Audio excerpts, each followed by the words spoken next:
Baik, Assalamualaikum dan salam sejahtera. Jadi hari ini kita akan belajar penyata penyusunan bank. Kalau diberi soalan itu berbentuk ayat, bagaimana kita nak sediakan penyata penyusunan bank. Jadi pelajar-pelajar boleh buka buku teks, muka surat 86. Di situ ada latihan Mastery Topical 3.2. Lihat soalan 2 itu, Encik Mohaimin. Dekat situ ada pemilik Mohaimin Enterprise. Baik, soalan ini diberi akaun bank ataupun baki akaun bank ni dekat buku tunai 31 Ogos 2017, jumlah dia ialah 7800. Manakala baki penyata bank pula tak sama, dia jumlah dia ialah 4850.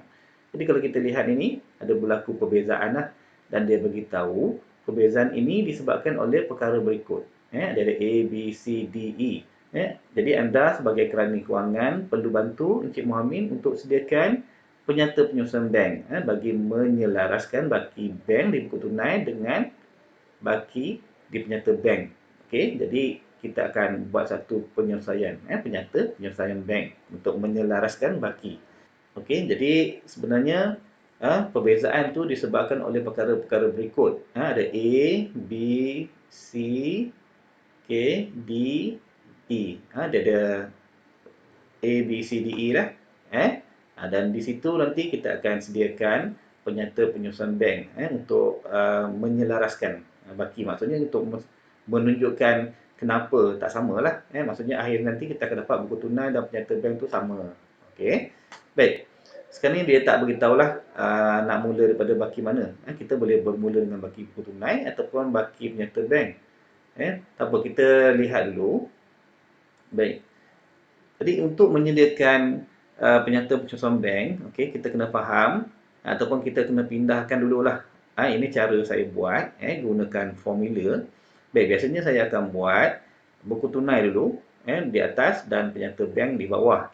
Baik, kemudian kita akan masukkan dia punya maklumat-maklumat dulu. Maklumat sama ada maklumat ni pergi buku tunai ataupun penyata bank. Maksudnya kalau dalam buku tunai, maksudnya kita keranilah yang rekod dalam buku tunai. Kalau dalam penyata bank, maksudnya bank. Okey, jadi di sini ada urus niaga, kita kena pecahkan mana butir ataupun urus niaga yang masuk dalam buku tunai dan mana urus niaga ataupun butir yang masuk dalam penyata bank. Jadi kita akan masukkan. Baik, sebelum itu kita kena faham, kalau buku tunai, belah kiri ni adalah belah debit, dan belah kanan ni adalah kredit.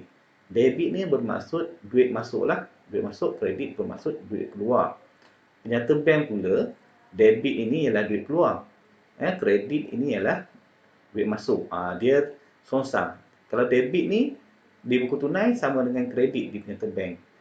Kalau kredit ataupun duit keluar dekat buku tunai, penyata bank dia debit. Debit tu maksudnya duit keluar. Okey? Itu cara kita nak tentukan kedudukan dia. Baik. Dalam buku tunai, dalam buku tunai yang belah debit ini kita panggil deposit sebab duit masuk kan. Kita panggil deposit ataupun kita tulis deposit belum dikreditkan. Untuk menyata penyusunan bank kita kena biasakanlah dengan term-term ni butir ni, deposit belum dikreditkan. Sementara buku tunai belah kredit inilah duit keluar ataupun kita panggil cek, cek yang belum dikemukakan. Jadi kita biasakan belah kiri ini ataupun debit ialah deposit, belah kanan ialah cek. Deposit belum dikreditkan, cek belum dikemukakan. Deposit belum dikreditkan maksudnya kita dah back in, dah masuk ataupun kita dah masukkan duit tetapi bank belum record. Kemungkinan deposit ni ialah cek yang kita masuk lah, tapi bank masih lagi belum record dalam penyata bank. Cek pula ialah cek kita dah keluarkan tetapi orang yang kita keluarkan cek ataupun penerima tu dia tak clearkan dulu. Dia tak clearkan lagi. Jadi dia tak pergi bank, dia tak claim lagi. Jadi masih lagi tak keluar lah. Jadi bank pun tak ada record dari situ. Itu yang menyebabkan perbezaan. Baik, kita pergi satu persatu. Baik, yang A, pihak bank telah membayar insurans sebanyak 600 dan sewa kedai, dan dua kali pula lah. Dan sewa kedai 1000 bagi perintah sedia ada. Perintah sedia ada ni maksudnya direct debit lah. Maksudnya kita sudah minta ataupun kita gunakan perkhidmatan bank iaitu kita minta bank potong saja. Potong saja sejumlah berapa-berapa tiap bulan dia tolong bayar, bank tolong bayar. Jadi bila bank dah tolak, kita tak rekod lagi dalam buku tunai. Okey? Jadi kita kena rekod dulu. Baik, kita rekod dulu di sini. Bank bayar insurans, tentulah duit keluar. Yang pertama insurans, duit keluar. Jadi kita rekod di belah kiri ni, debit ni. Debit ni maksudnya duit keluar. Jadi kita rekod di sini, insurans 600. Sewa kedai pun 1000 keluar juga duit, kita rekodkan di sini. Okey, sewa 1000. Dah habis dah. Okey. Baik, kemudian kita pergi ke B, cek yang dikeluarkan oleh pembekal sebanyak 2500 belum dikemukakan untuk pembayaran. Cek maksudnya kita keluarkan, kita bayar pada pembekal, tetapi pembekal tu dia tak claim lagi. Dia tak ambil lagi ataupun dia tak clear cek dia lah. Jadi, ini sebenarnya kita yang rekod. Kita rekod di sini ataupun kita dah keluarkan cek kat sini lah. Di bahagian cek belum dikemukakan ni, kita di situ cek dia ialah 2500. Okey. Baik, yang C, deposit sebanyak 3200 belum dikreditkan oleh pihak bank. Deposit ni maksud kita dah masuk duit. Maksudnya kita dah rekod dah. Tapi pihak bank dia tak rekod lagi. Jadi kita lihat ni deposit di bahagian kiri. Duit masuk ni deposit lah. Kita tulis sini deposit iaitu 3200. Okey. Baik, kemudian kita pergi D. D itu ialah dividen atas simpanan tetap. Maksudnya dividen ni kita dapat duit. Bank dah bagi duit ataupun dah keluarkan duit dividen tetapi kita tak rekod. Jadi kita tulis dekat bank dulu, bank iaitu dividen di sini 700. Okey. Dan bayaran buku cek 50 belum direkodkan dalam buku tunai. Okey, buku cek ni sebenarnya bank yang buat. Okey. Jadi bank yang charge tapi kita belum rekod. Jadi kita hanya tulis dekat bank yang buat, kita tulis bank kat sini, duit keluar, buku cek di sini. Okey, 50. Okey.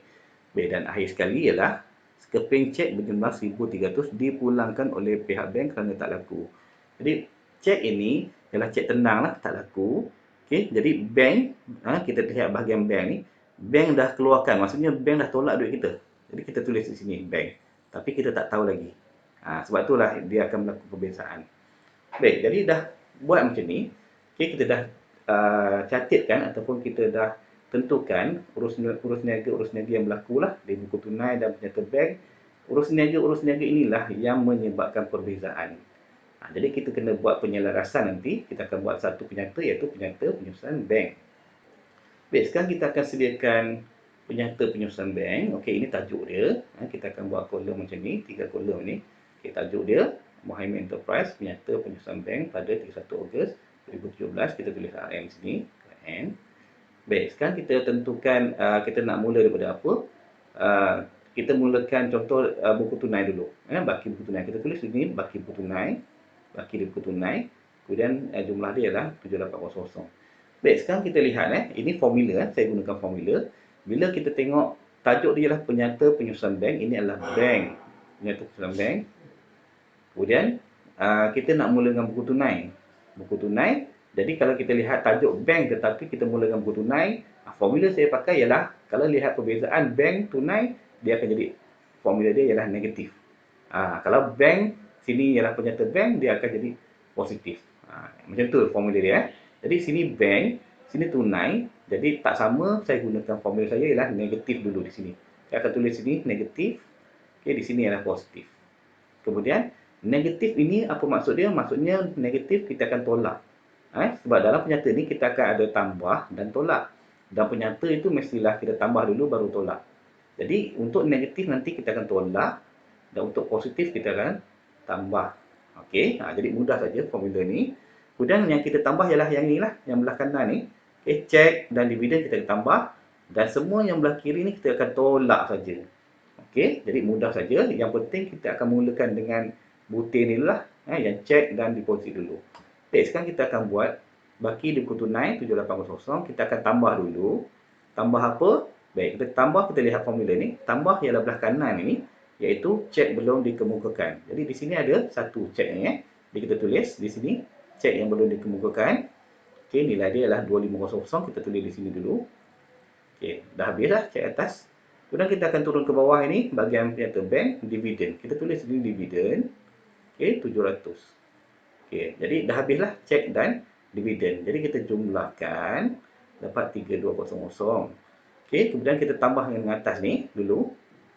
Kita dapat 11,100. Baik, dah habis dah bahagian tambah. Kita akan tolak pula. Tolak yang belah kiri ni. Semua je. Okey. Baik, jangan lupa kita mulakan dengan deposit dulu. Yang atas ni, yang kuning ni dulu. Jadi kita mulakan dengan deposit belum dikreditkan. Ada satu di situ. Kita tulis tolak deposit belum dikreditkan. Iaitu deposit yang 3,200 ni. Okey, kalau ada nama dia, kita tulislah. Nama dia. Sekarang ni tak ada, kita tulis saja deposit. Deposit, okey, 3,200 kat sini. Dah habis. Kemudian kita teruskan yang bawah tu, nyata bank tu. Okey, ada insurans, kita tulis insurans 600, sewa 1,000, buku cek 50, cek tak laku 1,300. Dah siap, dah habis Ini semua dah habis. Kita jumlahkan, kita pindahkan ke sini. Okey, kita akan tolakkan nilai semua ini adalah 6150. Okey, kita ambil yang atas ni 11,100 tolak 6150 dan kita akan dapat 4850. Jadi kalau kita lihat di atas ini adalah angka dia positif dan kita tolak dapat angka positif. Jadi kalau positif maksudnya penyata bank tu dia belah kredit lah, dia belah kredit nanti. Okey, jadi kita tulis di sini baki kredit. Kita tulis baki kredit di penyata bank. Okey, ini cara nak tulis. Kita kena lihatlah dia positif ke negatif. Kalau negatif dia jadi baki debit sebab debit tu duit tak ada. Okey, kalau kredit ialah duit ada, duit lebih. Okey, kita lihat 4850. Okey, jadi kita lihat soalan dia beri tadi. Okey, kita lihat soalan dia beri tadi. Ini adalah 4850. Sama kita bermula dengan 7800 dan kita dapat 4850 dan penyelarasan tadi kita tunjukkan disebabkan oleh perkara-perkara yang ini. Jadi sebenarnya di sekolah pun sebenarnya kerani dia akan buatlah penyata penyelesaian bank ni. Okey, dia akan terangkanlah kenapa baki buku bank banyak ni, baki bank penyata bank macam ni. Disebabkan oleh perkara-perkara berikut dia akan senaraikan. Jadi pelajar cubalah buat soalan yang bentuk ayat ini mudah saja. Jadi teruskan belajar. Sekian, terima kasih.